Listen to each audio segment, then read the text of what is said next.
"You're not welcome at Christmas," my sister screamed. So I showed up with this. She went pale. The look on Emma's face when she saw what I was holding will haunt me forever. Not because it scared me, but because for the first time in 23 years, I finally saw fear in her eyes instead of mine. She went completely white, like someone had drained all the blood from her face in an instant. Her mouth fell open, and for once in her life, my perfect older sister had absolutely nothing to say, but I'm getting ahead of myself. Before we jump back in, tell us where you're tuning in from, and if this story touches you, make sure you're subscribed because tomorrow, I've saved something extra special for you. Let me start from the beginning, because if I don't, you'll think this was just another family squabble over holiday plans. It wasn't. This was the culmination of a lifetime of being treated like I didn't matter, and the day I finally decided to prove that I did. My name is Sarah, and I've been invisible my entire life. Not literally invisible, obviously, but invisible in the way that matters. The way that makes people look right through you when you're standing in the same room. The way that makes your own family forget to save you a seat at dinner, forget to buy you a birthday present, forget that you exist until they need something from you. I grew up in a house where Emma was the golden child, and I was the afterthought. She's 2 years older than me, blonde where I'm brunette, confident where I'm quiet, everything where I'm nothing, at least that's how my parents always made it seem. Emma got the lead in every school play while I painted scenery. Emma got a car for her 16th birthday while I got a lecture about being grateful for what I had. Emma got into Princeton while I went to the local community college, because that's all we could afford after paying for Emma's Ivy League tuition. The funny thing is, I was never jealous of Emma. Not really, I was jealous of how my parents looked at her. The way their faces lit up when she walked into a room. The way they hung on her every word like she was delivering profound wisdom instead of complaining about her sorority drama. I wanted that light in their eyes, that pride in their voices, even just once. Instead, I got the opposite. I got the sighs when I tried to share something exciting from my day. I got the eye rolls when I asked for help with something. I got the constant comparisons. Why can't you be more like Emma? Emma would never do something like that. Emma's so responsible, Sarah. Maybe you should ask Emma for advice. Emma, Emma, Emma. My whole childhood was just one long Emma commercial, and I was the disclaimer at the end that nobody listens to. The worst part wasn't even the favoritism, it was how Emma seemed to feed off it. She didn't just accept being the favorite, she weaponized it. She learned early that she could do no wrong in our parents' eyes, and she used that power to make my life miserable in ways that nobody else would ever notice. Like the time when I was 12 and I'd saved up all my allowance money to buy this beautiful dress for the spring dance. I'd been eyeing it for months, visiting it at the store like it was a shrine, counting and recounting my money until I finally had enough. The day I brought it home, I hung it carefully in my closet and spent the evening trying it on over and over, imagining how I'd feel wearing it to the dance. The next morning, it was gone. I found it in Emma's room, wrinkled and stained with what looked like grape juice. She was lying on her bed, painting her nails, completely unbothered by my tears. "Oh, that," she said, not even looking up. "It looked better on me, so I borrowed it for Jessica's party last night. Sorry about the stain, you can probably get it out." I ran to my parents, sobbing, holding the ruined dress. My mother barely glanced up from her crossword puzzle. "Girls share clothes, Sarah, don't be so dramatic." "But I saved up for months," I said. "It was for the dance." "Emma can lend you something," my father said from behind his newspaper. "She has plenty of nice dresses." Emma did lend me something, a hideous yellow thing with puffy sleeves that made me look like a diseased sunflower. I wore it to the dance because I had no choice, and Emma made sure to tell everyone who would listen how generous she was to let her little sister borrow her clothes. That became the pattern. Emma would take or ruin something of mine. My parents would dismiss my feelings about it, and somehow Emma would end up looking like the hero. It happened so often that I started to believe I was the problem. Maybe I was too sensitive. Maybe I was being dramatic. Maybe Emma deserving everything, and me deserving nothing was just the natural order of things. The gaslighting was subtle but constant. Emma had a gift for making her cruelty look like kindness, her selfishness look like generosity. She'd volunteer to help me with my homework and then mock my answers until I felt stupid. She'd offer to take me places with her friends, and then ignore me the entire time, leaving me standing awkwardly in corners while she held court. She'd give me advice about boys, and then flirt with anyone I showed interest in, just to prove she could, and through it all, my parents saw nothing. Or maybe they chose to see nothing. Emma was their shining star, and I was just the backdrop that made her shine brighter. High school was particularly brutal. Emma was 2 years ahead of me, which meant she'd already established herself as royalty by the time I arrived. I thought maybe high school would be different, that I'd finally have a chance to be seen for who I was instead of who I wasn't compared to Emma. But Emma made sure that didn't happen. She'd tell her friends embarrassing stories about me, always framed as affectionate teasing but designed to humiliate. She'd make sure I knew about parties I wasn't invited to, opportunities I wasn't good enough for, boys who thought I was weird or ugly. She had a talent for crushing my confidence in ways that looked like sisterly concern. "I'm just looking out for you," she'd say, after telling me that Jake Morrison had called me desperate for asking him to homecoming. "You don't want to embarrass yourself." The thing was, I'd never asked Jake Morrison to homecoming. Emma had made that up, along with his supposed response. But I believed her because why would my own sister lie to me? So I spent the rest of high school convinced that everyone thought I was pathetic, too afraid to take any social risks, because Emma had convinced me they'd all end in humiliation. College should have been my escape, but even that became another way for Emma to overshadow me. While she was at Princeton living her best life, I was at home attending community college, and watching my parents video call her every Sunday to hear about her latest adventures. They never asked me about my classes, my friends, my life.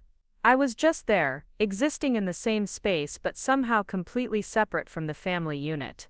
Emma would come home for holidays and breaks like a conquering hero, full of stories about her amazing professors and brilliant classmates and incredible opportunities. She'd bring friends sometimes, beautiful accomplished people who would look at me with polite confusion, like they couldn't quite figure out how I fit into Emma's perfect life narrative. "This is my little sister Sarah," Emma would say, and something in her tone would make it clear that little meant lesser, not younger. I graduated community college with decent grades and a degree in accounting, not glamorous, but practical. I got a job at a small firm downtown, and moved into a tiny apartment across town. Finally, I thought, I could build a life that was mine. I could figure out who Sarah was when she wasn't being compared to Emma every day. But even that independence was tainted by family expectations. My parents saw my job as cute, like I was playing dress-up as a working professional. They'd ask me about it the way you'd ask a child about their imaginary friend, with indulgent smiles and barely concealed condescension. Meanwhile, Emma graduated Princeton and immediately landed a job at a prestigious marketing firm in New York. My parents couldn't stop talking about it. They bought her a designer work wardrobe as a graduation gift and drove up to help her find an apartment in Manhattan. When I graduated community college 6 months later, I got a card with $20 in it, and a suggestion that I should visit Emma in New York sometime. I never did visit Emma in New York. Not because I didn't want to see the city, but because I knew exactly how it would go. I'd spend the weekend being shown around like Emma's charity case, introduced to her friends as the sister who never quite lived up to her potential. I'd come home feeling smaller than when I left, and Emma would have another set of stories about how she'd tried to help me broaden my horizons, but I just wasn't ambitious enough to appreciate the opportunities she'd given me. Instead, I focused on my work. I was good at accounting, it turned out. Numbers made sense in a way that people never did. They were honest, they didn't play favorites or tell lies or make you feel less than. A balance sheet either balanced or it didn't. There was no room for interpretation, no way for someone to twist the facts to make you doubt your own reality. I worked my way up from junior accountant to senior accountant to assistant controller. I wasn't making Emma money, but I was doing well enough to afford a nicer apartment and a reliable car and occasional vacations. I had a small circle of friends from work, people who knew me as Sarah the competent professional, not Sarah the disappointing little sister. For the first time in my life, I felt like I might actually be worth something. But family has a way of pulling you back into old patterns, doesn't it? Emma moved back to our hometown 3 years ago when she got engaged to Michael, a lawyer she'd met at some networking event. My parents were over the moon, not just because Emma was getting married, but because she was marrying exactly the kind of man they'd always imagined for her. Successful, handsome, from a good family, the wedding was going to be a fairy tale. I was asked to be a bridesmaid, which should have been an honor but felt more like an obligation. Emma picked out dresses that looked beautiful on her other bridesmaids, but made me look washed out and shapeless. She assigned me tasks that kept me busy but invisible, like addressing invitations and organizing the gift table. She made sure I knew my place in the wedding party hierarchy, which was firmly at the bottom. The wedding itself was everything Emma had dreamed of, and nothing I would have wanted for myself. Expensive, elaborate, perfectly orchestrated to showcase how special and beloved she was. I smiled for the photos and gave a toast that Emma had pre-approved and tried not to think about how my parents cried during the ceremony, overwhelmed by pride for their perfect daughter's perfect day. After the wedding, Emma and Michael bought a house 2 streets over from our parents. She quit her job in New York and started a boutique consulting business that mostly seemed to involve lunch meetings and social media posts. She talked constantly about wanting to start a family, about how she and Michael were trying, and how excited they were to give our parents their first grandchild. I was 31 at that point, single and apparently invisible to my biological clock, according to my mother's constant hints about how I should settle down and give her grandchildren too. As if I had a boyfriend stashed somewhere that I was just too selfish to marry. As if finding someone to love me was as simple as deciding I wanted to, like Emma had done with Michael. The truth was, I'd tried dating over the years. I'd gone on plenty of first dates, even a few second and third dates. But I always felt like I was wearing a costume, pretending to be someone worthy of love and affection. The voice in my head, the one that sounded suspiciously like Emma, would whisper all the reasons why whatever guy I was with would eventually realize he could do better. Why would he want me when there were so many Emma-type women in the world? So I focused on work instead. I got promoted to controller, and then to finance director. I bought a house, a nice one in a good neighborhood. I traveled when I could, took cooking classes, learned to paint watercolors. I built a life that was mine, even if it was a life I lived mostly alone, but Emma's return to town meant I couldn't avoid family gatherings anymore. Every Sunday dinner became a showcase of Emma's perfect marriage and successful business and exciting plans for the future. I'd sit at the table, answering polite questions about my job, while my parents hung on Emma's every word about her latest client, or her and Michael's anniversary trip to Italy. It was during one of these dinners that Emma made the announcement that would change everything. "Michael and I have some news," she said, practically glowing with excitement. "We're pregnant." The explosion of joy from my parents was immediate and overwhelming. My mother actually screamed and jumped up from her chair to hug Emma. My father's eyes filled with tears as he shook Michael's hand and clapped him on the back. They spent the rest of the dinner talking about nursery themes and baby names and how this grandchild was going to be the most loved child in the history of the world. I smiled and congratulated them, because what else could I do? But inside, I felt something crack. Not jealousy, exactly, but a kind of resignation. Emma was going to be a mother now, which meant she'd reached a new level of family importance that I could never compete with. I'd gone from being the disappointing daughter to being the disappointing daughter who couldn't even manage to get married and have kids like her successful sister. The pregnancy became the center of our family universe. Every conversation revolved around Emma's symptoms, her cravings, her ultrasound appointments. My parents bought baby books and started shopping for grandparent gifts before Emma was even showing. They talked constantly about how they couldn't wait to babysit, and how lucky this baby was to have Emma as a mother. I tried to be supportive. I really did. I went to the baby shower and bought expensive gifts and listened to Emma complain about morning sickness and swollen feet. I painted the nursery on a weekend when Michael was out of town, and Emma was too tired to do it herself. I researched baby products and compiled lists of the highest-rated everything, because Emma wanted only the best for her child. But it was never enough. Nothing I did was ever quite right. The nursery paint color was almost perfect, but not exactly what Emma had envisioned. Preparing and narrating this story took us a lot of time, so if you are enjoying it, subscribe to our channel. It means a lot to us. Now back to the story. The baby products I'd researched were good, but not as good as the ones Emma's friend Jessica had recommended. My baby shower gift was thoughtful but not as practical as what Emma's college roommate had given her. I started to realize that Emma didn't actually want my help. She wanted an audience for her pregnancy, someone to witness and validate how amazing she was at growing a human being. I was the designated applauder, there to make appreciative noises while Emma took center stage in the greatest performance of her life. The baby, a girl they named Lily, was born on a Tuesday in March. She was beautiful, perfect, everything Emma had hoped for. My parents were beside themselves with joy. They spent every free moment at Emma's house, holding their granddaughter and marveling at how clever she was, how strong, how obviously destined for greatness just like her mother. I visited when I could, bringing gifts and offering to help with anything Emma needed. But it became clear pretty quickly that my help wasn't really wanted. Emma had everything under control, with Michael and my parents forming a support team that didn't have room for me. I was welcome to visit and admire the baby, but I wasn't needed the way they were needed. That should have been fine with me. I had my own life after all, but watching my parents with Lily, seeing the pure joy and love in their faces, made me realize something I'd been trying not to think about for years. I had never seen them look at me that way. Not once in 34 years of life had I inspired that kind of unconditional delight in my own parents. They loved Lily instantly and completely, the way they'd loved Emma from the day she was born. The way they'd never quite managed to love me. This realization hit me hardest during family dinners, which now revolved entirely around baby updates and Emma's adventures in motherhood.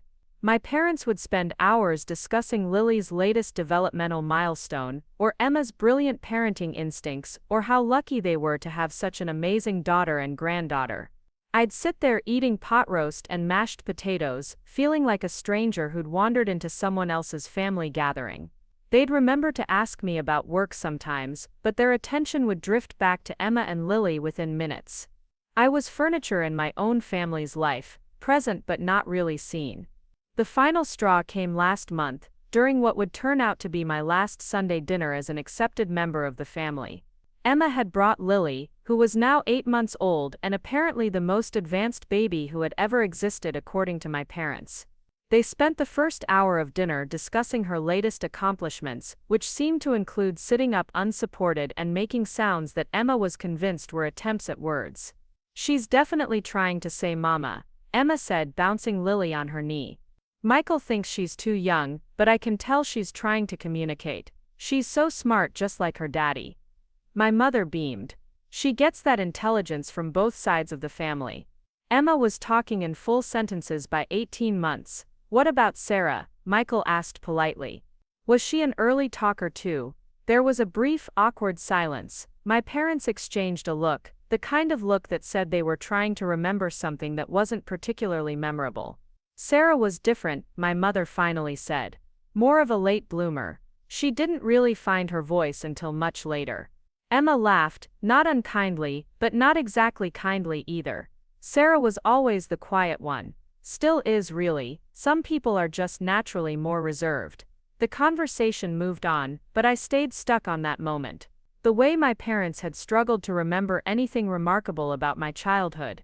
The way Emma had dismissed my entire personality as a polite euphemism for boring. The way Michael had nodded sympathetically, like I was something to be understood rather than someone to be known.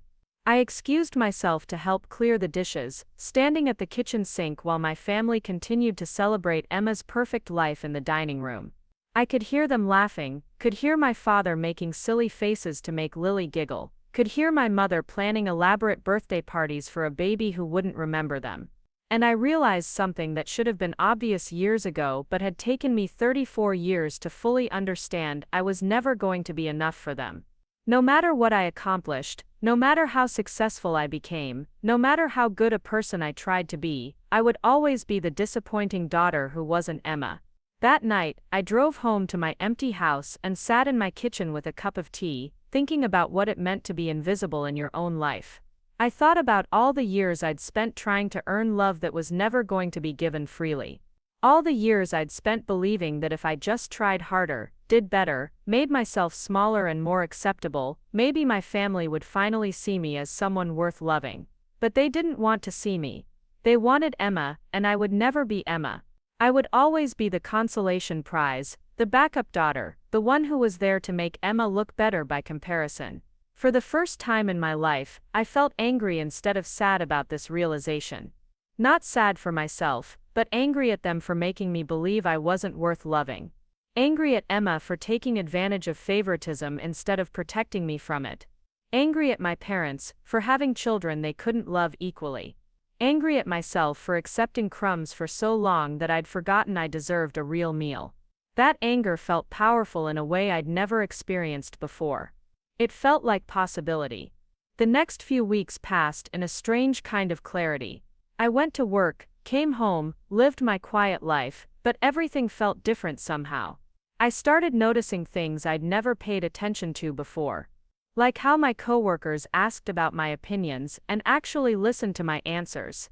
Like how my neighbor Mrs. Patterson always smiled and waved when she saw me, like she was genuinely happy to see me. Like how the barista at my coffee shop had started making my order before I even asked for it, because she'd remembered what I liked. These were small things, tiny moments of being seen and valued, but after a lifetime of invisibility, they felt revolutionary.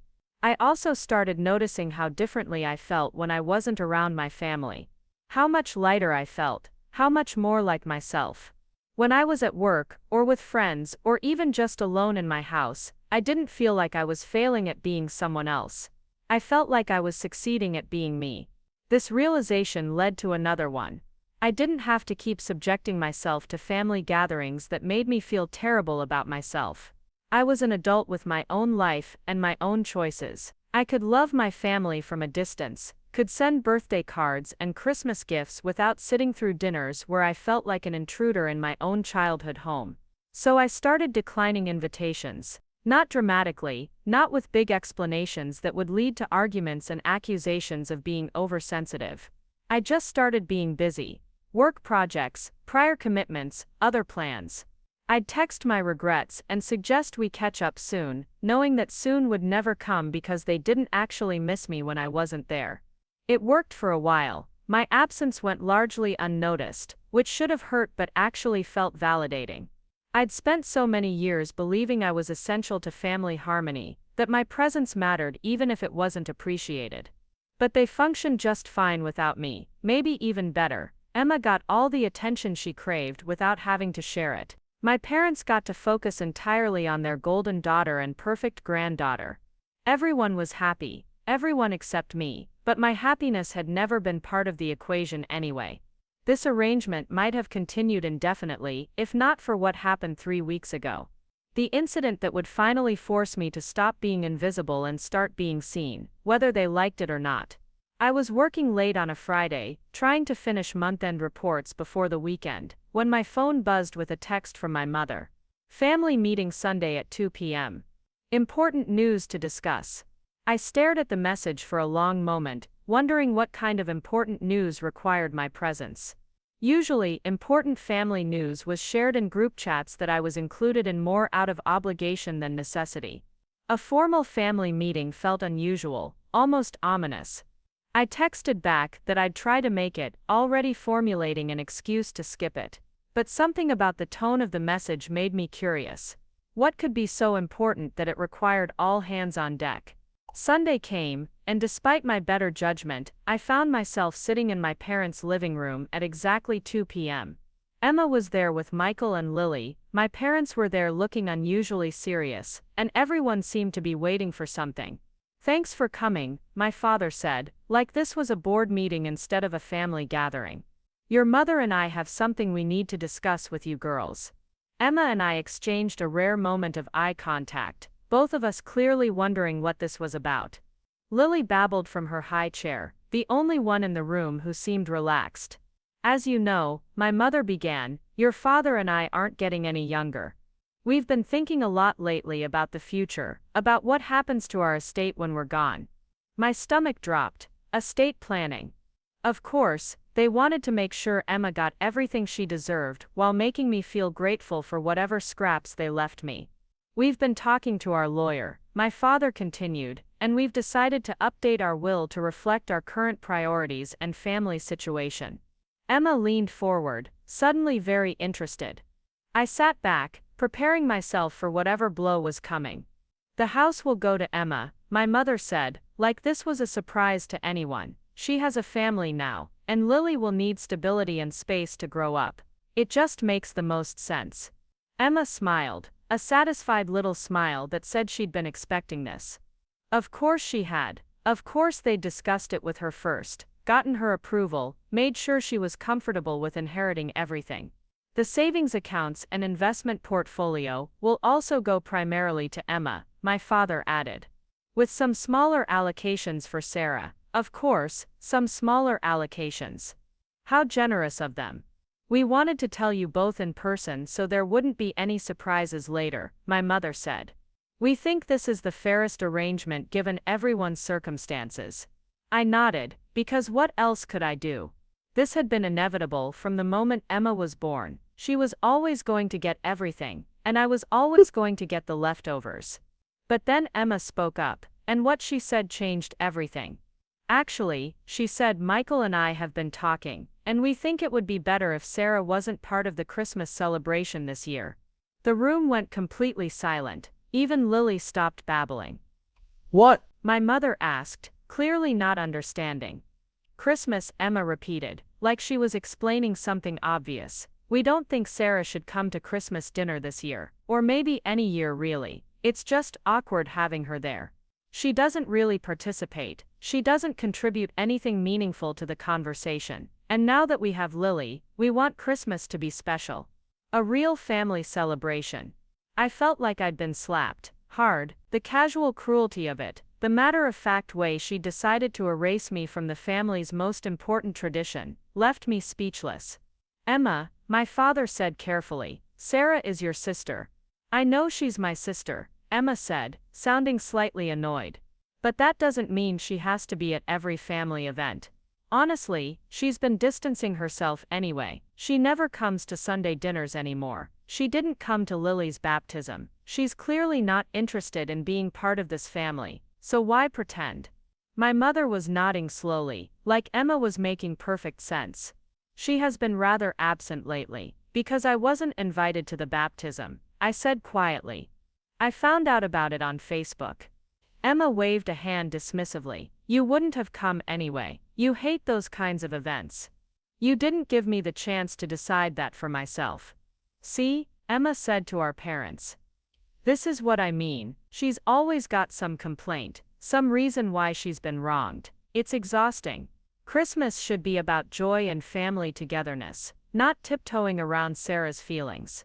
I stared at her, wondering if she really believed what she was saying, or if she was just so used to rewriting history that she'd started believing her own lies. Either way, I could see our parents considering her proposal. I could see them weighing the pros and cons of keeping me around, versus the peace of mind that would come from excluding me entirely. Maybe Emma has a point, my mother said slowly.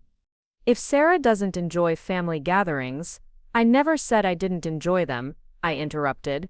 I said they were difficult for me. There's a difference. Difficult how? My father asked, genuinely confused. How could I explain? How could I tell them that sitting at their table felt like being a ghost haunting my own life? How could I make them understand that watching them love Emma and Lily so freely while barely tolerating my presence was slowly killing something inside me? It doesn't matter, Emma said before I could answer. The point is, we want Christmas to be perfect this year.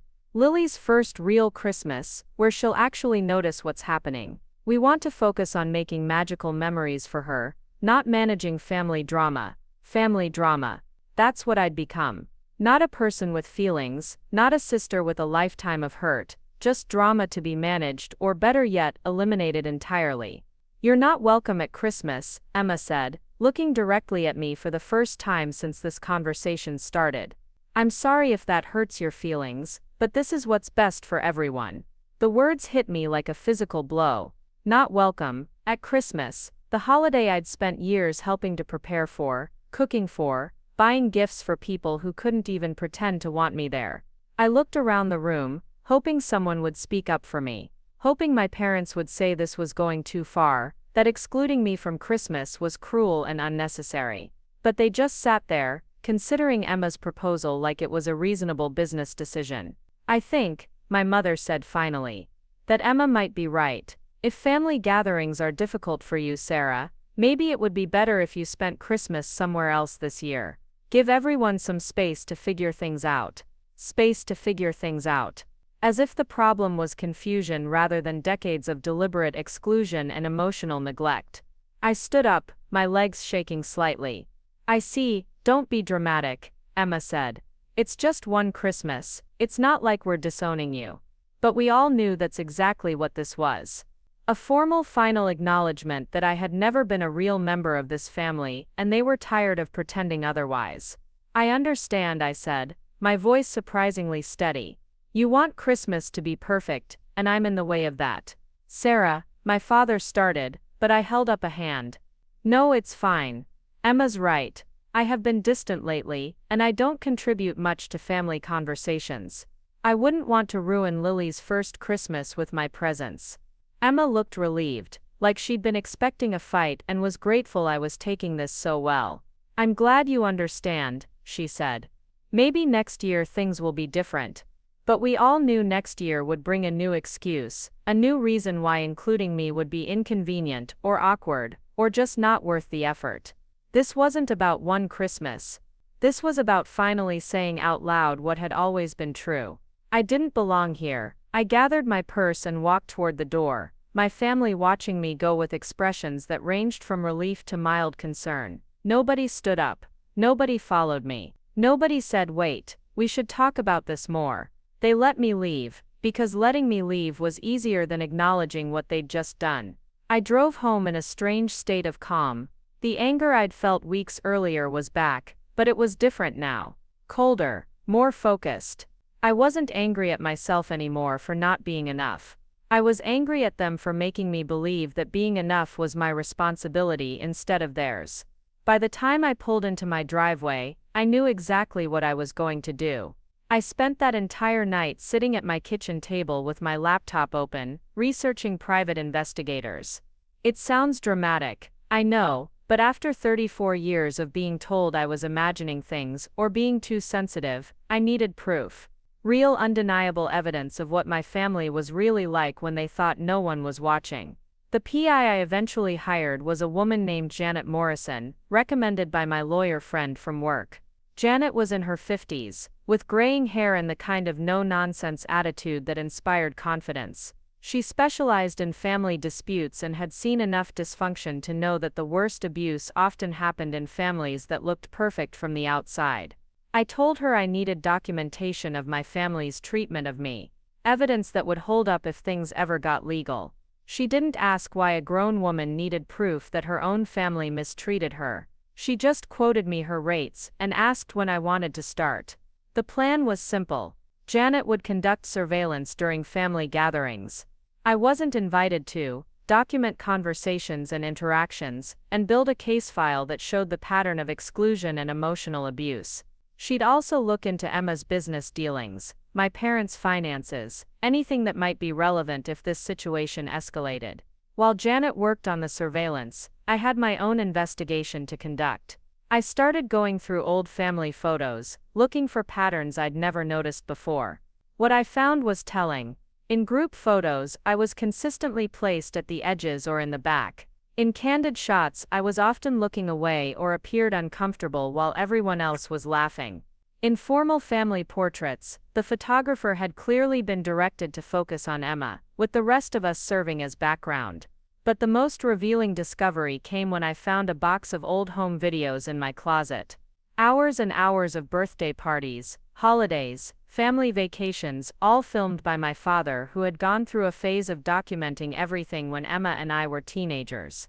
Watching those videos was like seeing my childhood through new eyes. The favoritism was so blatant, so consistent that I couldn't believe I'd ever thought it was normal. There was Emma, always at the center of every celebration, always getting the first piece of cake, always being asked to make wishes or give speeches. And there I was, hovering at the periphery, clearly trying to participate, but just as clearly being overlooked. In one particularly painful video from Emma's 16th birthday party, I watched my teenage self try repeatedly to get my parents' attention. I was holding a gift I'd made for Emma, a scrapbook I'd spent weeks working on, but every time I approached my parents to give it to her, they were distracted by something else. Someone else's gift, someone else's story, someone else's need for attention. Finally, teenage me just set the scrapbook on the gift table and walked away. Nobody noticed. The video continued for another hour, showing Emma opening present after present, while my gift sat forgotten at the bottom of the pile. I don't think she ever even saw it. Watching that broke something inside me. Not because of the scrapbook itself, but because of what it represented. How hard I'd tried to show love and be included, and how thoroughly my efforts had been ignored. How long I'd been invisible, even when I was standing right there trying to be seen.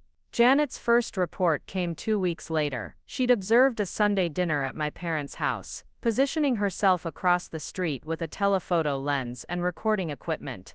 What she captured was exactly what I'd expected, but somehow worse than I'd remembered. The conversation had revolved entirely around Emma's life.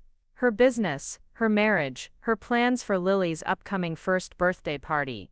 My parents hung on her every word, laughing at her jokes, offering advice and support for every minor challenge she mentioned. But what made Janet's report particularly damning was what happened when my name came up. Emma had mentioned casually that she'd had to have a difficult conversation with Sarah about Christmas. My mother's response was immediate and telling, "Oh good, I was hoping you'd handle that. It's so much easier coming from you." My father chimed in, "Sarah's always been overly sensitive about family events. She reads too much into everything." Emma laughed. "Exactly. She acts like we're deliberately excluding her, but honestly, she excludes herself. She's just looking for reasons to be upset." They talked about me like I was a problem they'd solved by removing me from the equation. Like excluding me from Christmas was a favor they were doing for themselves, not a cruel punishment they were inflicting on me. The casual dismissal of my feelings, the easy agreement that I was the problem, was captured in perfect digital clarity. Janet had also documented something I hadn't known about. After dinner, while Michael was putting Lily down for a nap, Emma and my parents had what she called a planning session for Christmas. They discussed the menu, the timeline, the guest list. They talked about how much more relaxed and enjoyable the holiday would be without having to worry about my reaction to things. My mother actually said, "It'll be nice to have a drama-free Christmas for once." Drama-free, as if my presence at family gatherings had ever caused drama, rather than me simply existing in a space that didn't want me. But Janet had captured something else, something that made my blood run cold.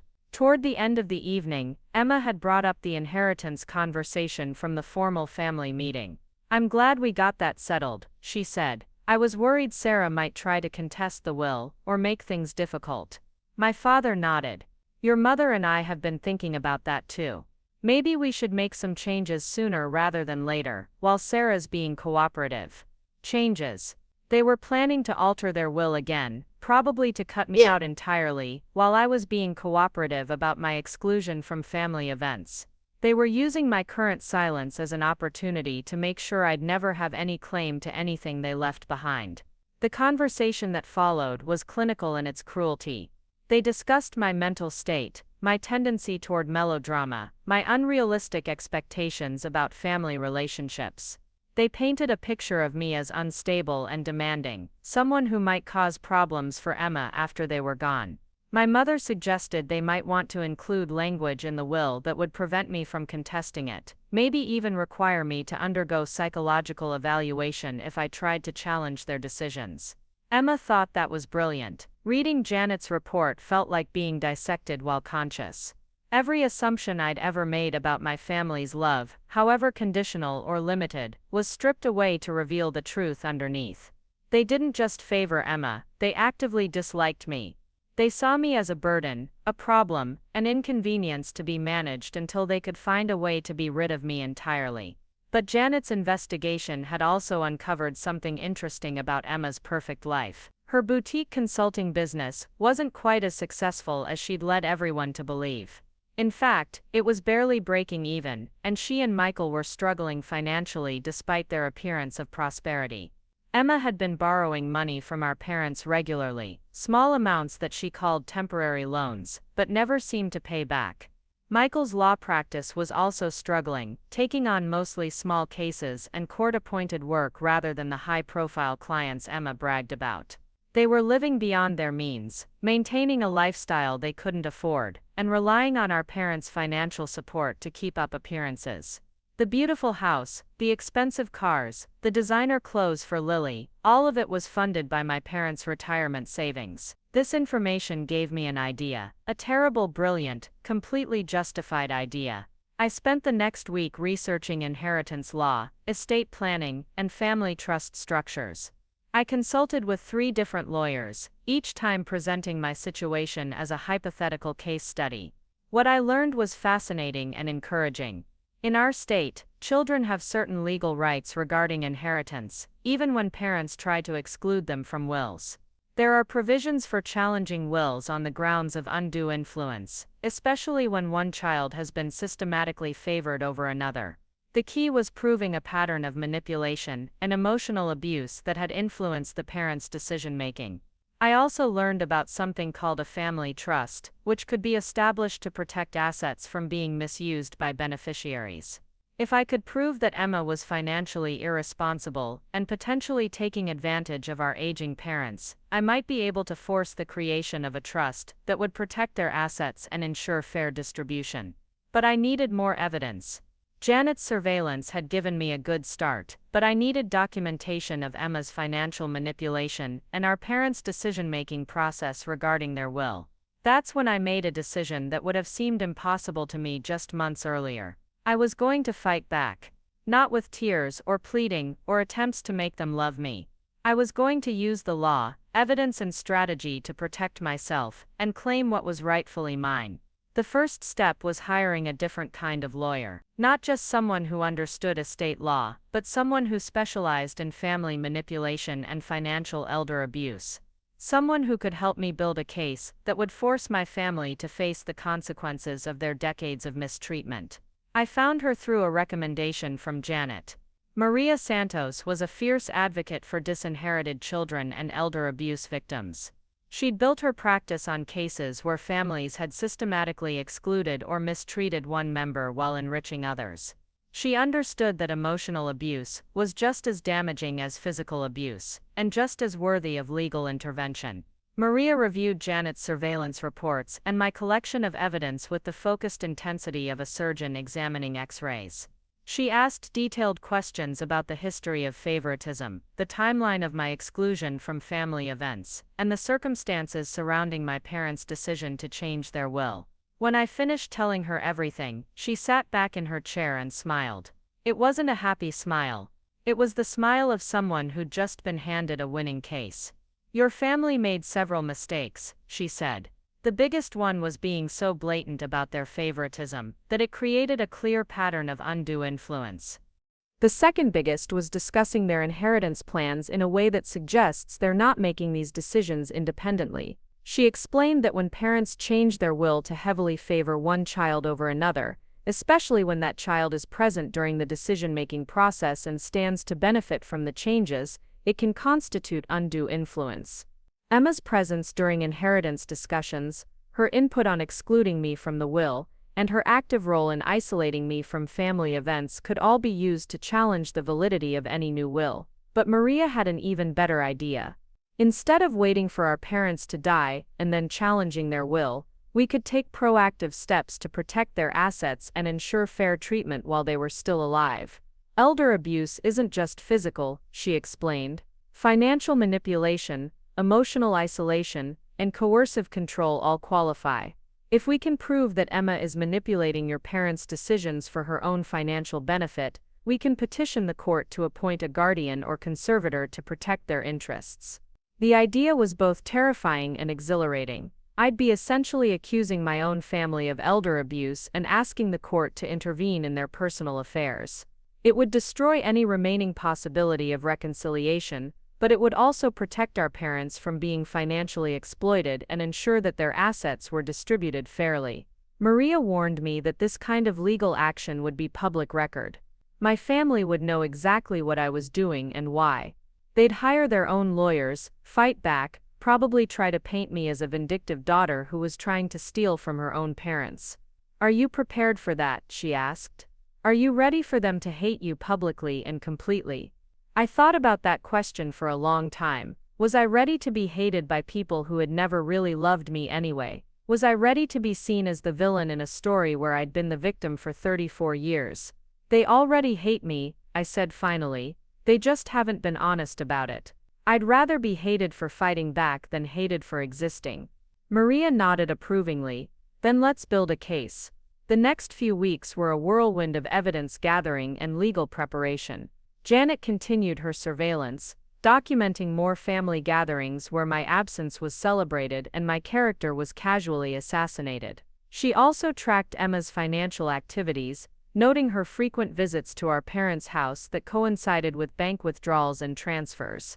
I provided Maria with decades of documentation, photos that showed the pattern of exclusion, videos that captured the favoritism, medical records from childhood injuries that had been dismissed as clumsiness or attention-seeking, school records that showed how my academic achievements had been minimized while Emma's were celebrated. We also gathered financial records that painted a clear picture of Emma's dependency on our parents' money. The temporary loans that were never repaid, the co-signing of credit cards and car loans, the mysterious cash gifts that appeared in Emma's accounts around the same time money disappeared from our parents' savings. But the smoking gun came from an unexpected source. While reviewing our parents' recent financial statements, Maria noticed a pattern of large withdrawals that corresponded with major purchases Emma had made. A new car, renovations to her house, expensive furniture for Lily's nursery, all paid for with cash that had come from our parents' retirement accounts. Even more damning was a life insurance policy our parents had taken out on themselves with Emma as the sole beneficiary. The policy was worth $500,000, and the premiums were being paid out of their savings account. When Maria investigated further, she discovered that Emma had been the one to suggest the policy and had helped our parents fill out the application. This is textbook financial elder abuse, Maria told me. She's systematically isolating you from your parents while positioning herself to inherit everything they have. The life insurance policy alone could be grounds for criminal charges. I felt a mixture of vindication and sorrow. Vindication because I finally had proof that my instincts about Emma had been correct. Sorrow because the sister I'd once hoped might love me someday had been calculating my elimination from the family for years. The legal paperwork was filed on a Tuesday morning in November. Maria submitted a petition for guardianship and conservatorship, along with a request for an emergency injunction to prevent any further changes to our parents' will or any additional financial transfers to Emma. The documents laid out everything: the pattern of favoritism and exclusion, the financial manipulation, the systematic isolation of one child while enriching another. The evidence was overwhelming and damning, presented in cold legal language that stripped away any possibility of misinterpretation. My family received notice of the legal action on Wednesday afternoon. According to Janet, who was still conducting surveillance, the reaction was immediate and explosive. Emma arrived at our parents' house within an hour of receiving the papers, Michael close behind. The shouting could be heard from the street. Janet managed to capture some of the audio from her position across the street, and what she recorded was exactly what I'd expected. Emma was furious, not just about the legal action but about being caught. She accused me of spying on the family, of violating their privacy, of being vindictive and mentally unstable. She denied all the financial allegations while simultaneously justifying them. The loans were family help, not manipulation. The life insurance policy was sensible planning, not exploitation. My parents were confused and frightened, which broke my heart despite everything. They genuinely believed they were making independent decisions about their money and their will. They hadn't seen Emma's influence as manipulation because they'd wanted to help their golden daughter. They'd never considered that excluding me might be legally questionable because they'd never seen me as someone with rights worth considering. But as the reality of the legal situation sank in, their confusion turned to anger. How dare I air family business in court? How dare I accuse Emma of elder abuse? How dare I try to control their decisions about their own money? By Thursday, they'd hired a lawyer. By Friday, that lawyer had filed a response denying all allegations and painting me as a disturbed individual who was trying to steal from her own family. The local newspaper picked up the story on Monday. Local family torn apart by inheritance dispute, read the headline, followed by a brief summary of the case that made it sound like a typical family squabble over money. But Maria had given the reporter additional context. She'd explained the concept of financial elder abuse, the warning signs of undue influence, and the legal rights of disinherited children. By the time the story ran, it was clear that this wasn't just about money. It was about a pattern of abuse that had been going on for decades. The court date was set for 2 weeks before Christmas. Perfect timing, Maria said with grim satisfaction, nothing quite like family dysfunction during the holiday season to get a judge's attention. I knew that showing up in court would be the point of no return. Once I walked into that courtroom and presented my case, there would be no going back to the pretense of family harmony. I'd be officially declaring war on people who shared my DNA, asking a stranger in a black robe to protect me from my own relatives. But I also knew that I'd already lost my family long ago. They'd just been too polite to make it official until now. All I was doing was refusing to pretend anymore that their politeness was the same as love, that their tolerance was the same as acceptance. The night before the court hearing, I sat in my kitchen with a cup of tea and thought about what I wanted to achieve. Not revenge, exactly, though I won't pretend that wasn't part of it. Justice, maybe. Recognition that what had been done to me was wrong and had consequences. But mostly I wanted freedom. Freedom from the hope that they might someday see me as worthy of love. Freedom from the responsibility of earning affection that should have been given freely. Freedom from the exhausting work of making myself smaller so that Emma could shine brighter. I wanted to walk into that courtroom and finally tell the truth about what it had been like to grow up invisible in my own family. I wanted a judge to hear about the systematic exclusion, the casual cruelty, the decades of being treated like an inconvenience instead of a daughter and sister. And then I wanted to walk out of that courtroom knowing that I'd never have to pretend to be grateful for crumbs again. The phone rang just as I was finishing my tea. Unknown number, which usually meant spam, but something made me answer. Sarah? The voice was tentative, uncertain. It's Mom. I almost hung up. After weeks of silence, after hiring lawyers and filing papers and preparing for legal war, she was calling me the night before the hearing. What do you want? I asked. I want to understand why you're doing this to us. The question was so perfectly representative of our entire relationship that I almost laughed. After 34 years of emotional neglect and systematic exclusion, she wanted to know why I was doing this to them. I'm not doing anything to you, I said.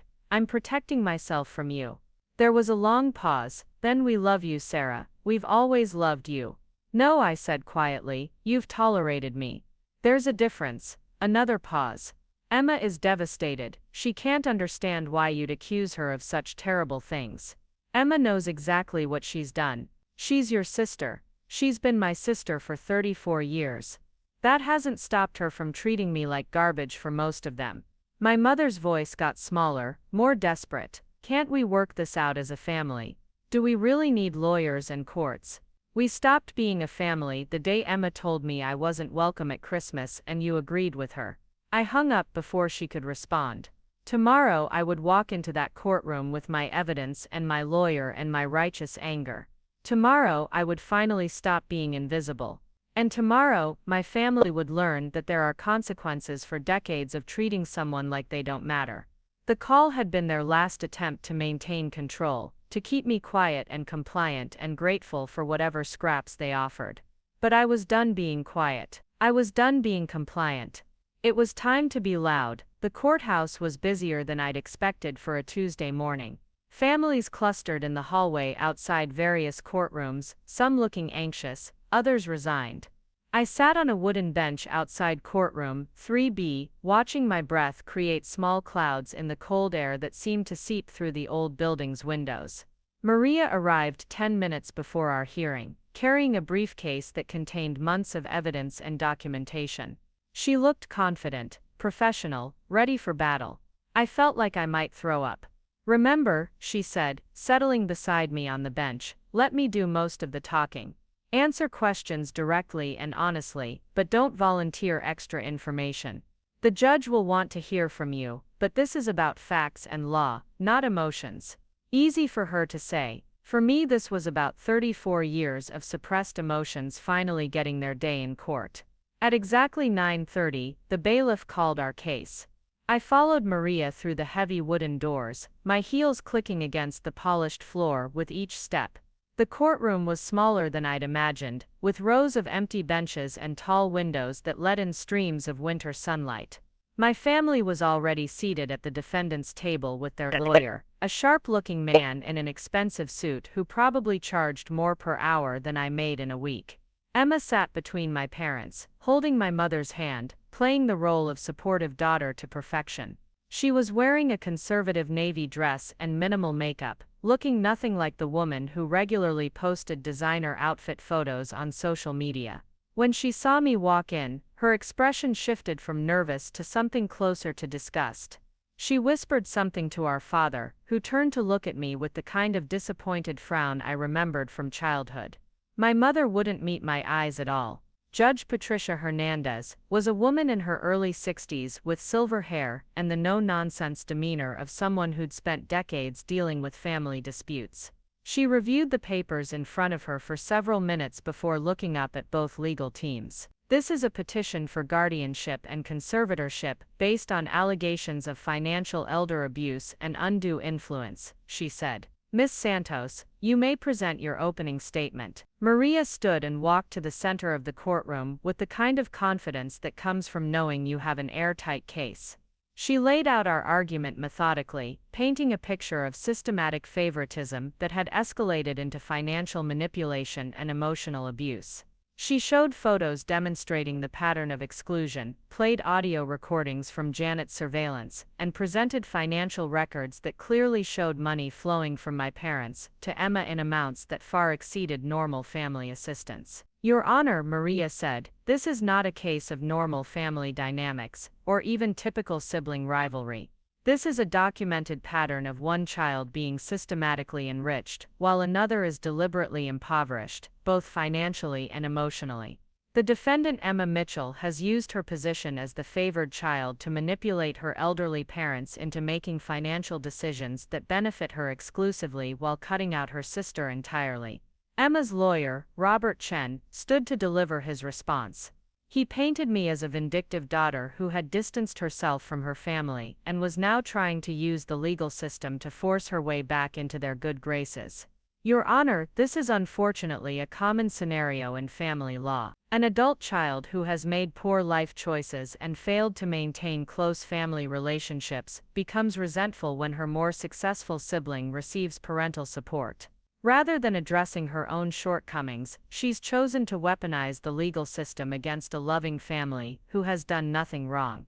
He made Emma sound like a victim of my jealousy rather than the architect of my exclusion.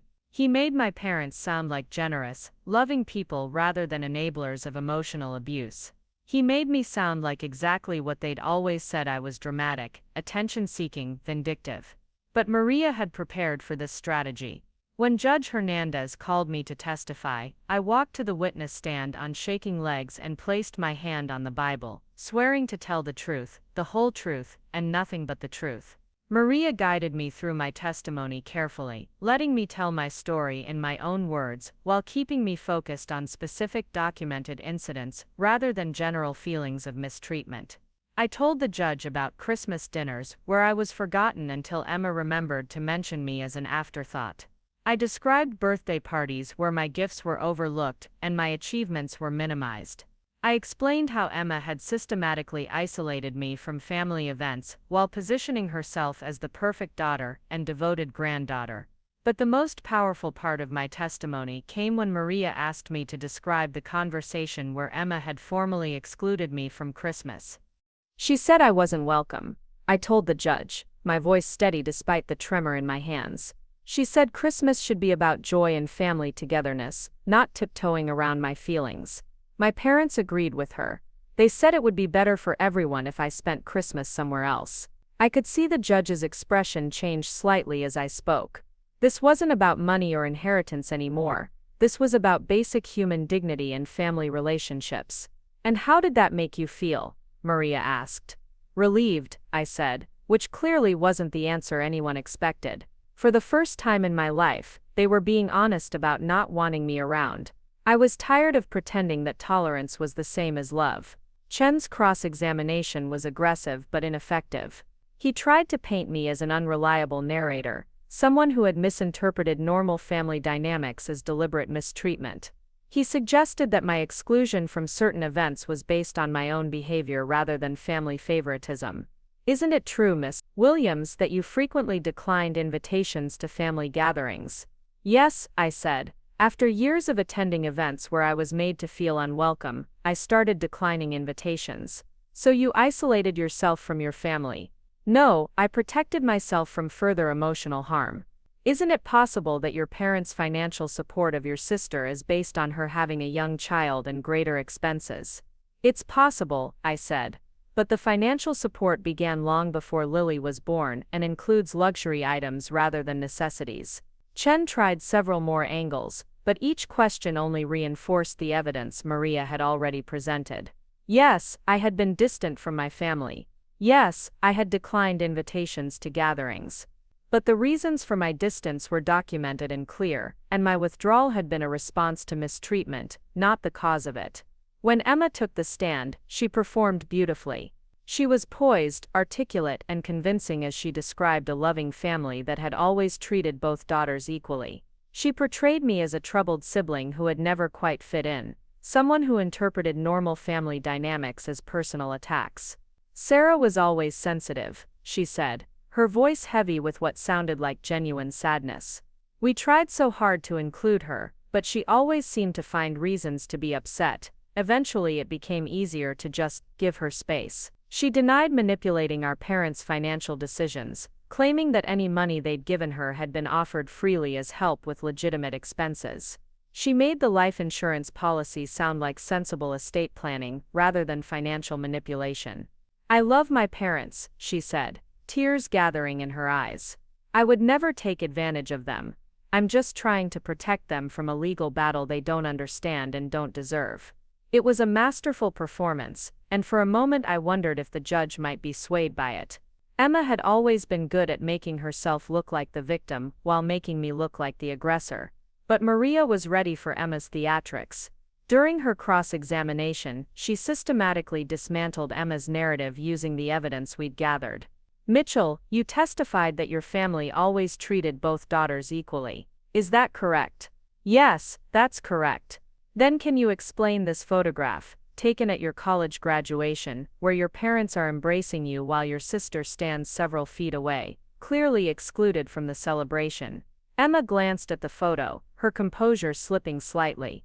I don't remember the specific circumstances of that photo. How about this video from your 16th birthday party, where your sister attempts multiple times to give you a gift, but is consistently overlooked by your parents and other family members? I don't remember that either. Maria presented photo after photo, video after video, each one showing the same pattern of exclusion and favoritism. Emma's confident denials began to sound hollow as the evidence mounted. Miss Mitchell, you testified that any financial assistance from your parents was for legitimate expenses. Can you explain why they gave you $15,000 in cash, on the same day you purchased a designer handbag that costs exactly that amount? That was for Lily's nursery furniture. Do you have receipts for nursery furniture purchased on that date? Emma's lawyer objected, but the damage was done. Her story was falling apart under scrutiny, and the judge was clearly taking notes. The most damaging moment came when Maria played the audio recording from Janet's surveillance, the conversation where Emma and my parents had discussed excluding me from Christmas and changing their will to further cut me out. Emma's voice, crystal clear on the recording, saying, "It'll be nice to have a drama-free Christmas for once," and I was worried Sarah might try to contest the will or make things difficult. When the recording ended, the courtroom was silent. Emma's face had gone pale, and she was no longer meeting the judge's eyes. Miss Mitchell, Maria said quietly, do you still maintain that your family has always treated both daughters equally? Emma didn't answer. The rest of the hearing proceeded quickly. My parents testified briefly, confirming the financial transactions but claiming they had made all decisions independently. Their testimony was confused and contradictory, clearly showing the influence Emma had exerted over their decision-making. Expert witnesses testified about elder abuse patterns and undue influence indicators. A financial analyst explained how the money transfers to Emma had depleted our parents' retirement savings while building her personal wealth. By the time closing arguments began, the outcome felt inevitable. Maria summarized our case with devastating efficiency, while Chen tried desperately to reframe the evidence as normal family dynamics rather than systematic abuse. Judge Hernandez took a brief recess to review the evidence before delivering her ruling. When she returned to the bench, her expression was grim. "This case presents a clear pattern of financial elder abuse and undue influence," she said. "Emma Mitchell has systematically manipulated her parents' financial decisions for her own benefit, while orchestrating the exclusion of her sister from family relationships and inheritance planning. She granted our petition for conservatorship, appointing an independent guardian to oversee my parents' financial affairs and prevent further manipulation. She also ordered the immediate suspension of any recent changes to their will and required Emma to repay the loans she'd received unless she could provide documentation proving they were legitimate gifts." But the judge wasn't finished. "This court is particularly troubled by the evidence of emotional abuse and family manipulation," she continued. "The systematic exclusion of one child, while enriching another, the deliberate isolation tactics, and the casual cruelty demonstrated in the surveillance recordings paint a picture of a family dynamic that is both harmful and potentially criminal." She ordered Emma to undergo counseling for manipulative behavior and prohibited her from being alone with our parents during any discussions about finances or estate planning. She also mandated family therapy for all parties, though she noted that participation couldn't be forced if I chose not to engage. As the judge's gavel fell, I felt something I hadn't experienced in decades: validation. Someone in authority had looked at my family's behavior, evaluated the evidence objectively, and confirmed what I'd always known but been afraid to say out loud. I wasn't crazy, I wasn't oversensitive, I wasn't imagining the mistreatment. I was the victim of systematic emotional abuse, and now there were legal consequences for the people who had perpetrated it. Emma was crying as we left the courtroom, leaning heavily on Michael for support. My parents looked stunned and confused, like they couldn't quite understand how their family had ended up in court. Their lawyer was already talking about appeals and next steps, but his voice lacked conviction. Maria and I stood in the courthouse lobby, watching my family huddle together in their shared defeat. For a moment I felt a pang of something that might have been regret. These were still my relatives, still people I'd once hoped might love me. Seeing them brought low by their own actions should have felt better than it did. But then I remembered Emma's voice on that recording, casual and dismissive as she planned my continued exclusion. I remembered my mother's agreement that Christmas would be better without me. I remembered a lifetime of being made to feel like my existence was an inconvenience they had to tolerate. The regret faded quickly. 3 weeks later, on Christmas morning, I woke up in my own house to snow falling gently outside my bedroom window. I made coffee and cinnamon rolls from scratch, put on music I actually enjoyed, and called my friend Erin to wish her a Merry Christmas. I didn't think about what my family was doing that day. I didn't wonder if they missed me or regretted their choices. I didn't imagine alternate scenarios where we might have reconciled or found a way to be a real family. Instead, I focused on the quiet joy of a peaceful morning in a space that was entirely mine. No walking on eggshells, no measuring my words, no wondering if I was taking up too much space or asking for too much attention. Just me existing freely in my own life without permission or apology. Around noon, there was a knock at my door. I opened it to find a delivery person holding an enormous bouquet of flowers and a wrapped gift. The card read, "Merry Christmas, Sarah. Thank you for your courage. Maria Santos and the entire legal team." The gift was a beautiful leather journal with my initials embossed on the cover. Inside the front cover, Maria had written, "For all the stories you have yet to tell." I spent the rest of Christmas Day writing in that journal, documenting not just what had happened in court, but what it felt like to finally be free. Free from the exhausting work of earning love that was never going to be freely given. Free from the responsibility of making myself smaller so others could feel bigger. Free from the hope that maybe this time, maybe this year, maybe if I just tried harder, my family might finally see me as worthy of their affection. The legal proceedings took several more months to fully resolve. Emma was required to repay nearly $50,000 in questionable loans and gifts. My parents' will was rewritten under court supervision to ensure fair distribution of their assets. The independent conservator implemented safeguards to prevent future financial manipulation.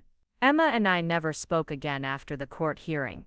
My parents sent a few awkward emails over the following months, stilted attempts at reconciliation that felt more like obligation than genuine remorse. I responded politely but distantly, letting them know I was doing well but not inviting further contact. I heard through mutual acquaintances that Emma's marriage was struggling under the financial pressure of repaying the money. That her business had failed completely without my parents' subsidies. That she'd been forced to sell her house and move into a smaller place across town. I felt no satisfaction in her troubles, but I felt no sympathy either. She was experiencing the natural consequences of choices she'd made, just as I had experienced the consequences of their family's treatment of me.